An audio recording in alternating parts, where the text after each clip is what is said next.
क्रीड़ा क्षेत्र में उत्कृष्टता लाभ करने आग्रह रखिथिबा युवपीढ़ी नियमित क्रीड़ाभ्यास खोर्धा पौरपालिका अंतर्गत 12 नंबर वार्ड रे थिबा बीजेपी हाईस्कल उच्च विद्यालय शिक्षक कॉलोनी निकट में निर्मित इंडोर हाउस भविष्य नहीं संप्रति देखा देइछि अनिश्चितता।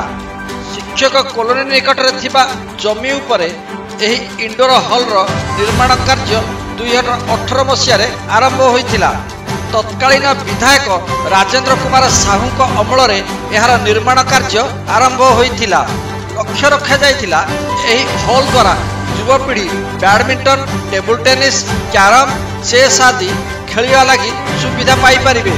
हेले एही हॉल संप्रति पूर्णांग न होई अधापंतरिया पड़ी रही स्थिति रे यह रही तार जदि उपयुक्त रक्षणाबेक्षण करा गले तेबे यह कम समय मध्य नष्ट हो जिबार आशंका रही।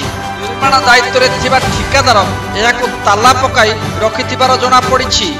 2023-24 आर्थिक वर्ष रे पंचायत समिति सहयोग रे एही हॉल रे सीलिंग एवं पाचेरी निर्माण लगी सांसद पार्टी 6 लाख टंकार अनुदान जोगाई दिया जायथिबार एठारे लागिथिबा एक सूचना का फल करू जणा पड़िछि।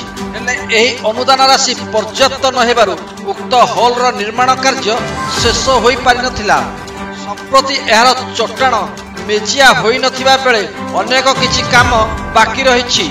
यह संपूर्ण होबाकू आहरी 10 लाख टंकार अधिक अनुदान आवश्यक रही बेले यही अनुदान केउठारु आसिबो एथिने चिंता प्रकट होइछि। तत्कालीन विधायक श्रीजुक्त साहू बेगुनिया निर्वाचन मंडल निर्वाचित होइथिले हैं खोर्धारे एही प्रकल्प पई ताका उन्नयन पांठी विपुल अर्थ व्यय करा जाइछि।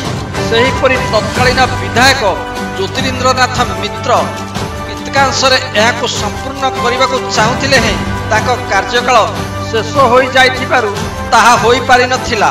एबे सरकार बदली जाइथिबारु एही प्रकल्प पई अनुदान आसुनथिबा जणा पड़िछि। कहिबाकु गले अनुदान अभावरु एहार विकासमूलक कार्य आगाई पारुनी। अविलंबे जिला प्रशासन एही अधापंतुरिया स्थिति रे थिबा इंडोर हॉल को पूर्णांग करबाकू क्रीड़ा प्रेमी मध्य दाबी करा जाइछि। ए संक्रांत पौरपालिकार उपाध्यक्ष तथा 12 नंबर परिषदर शौर्य रंजन महांती कहते जे आगामी दिन में यह पूर्णांग करा दिगरे आवश्यक पदक्षेप नियाजिबो। खोर्धारू आंदोलन ओडिशा ब्यूरो रिपोर्ट।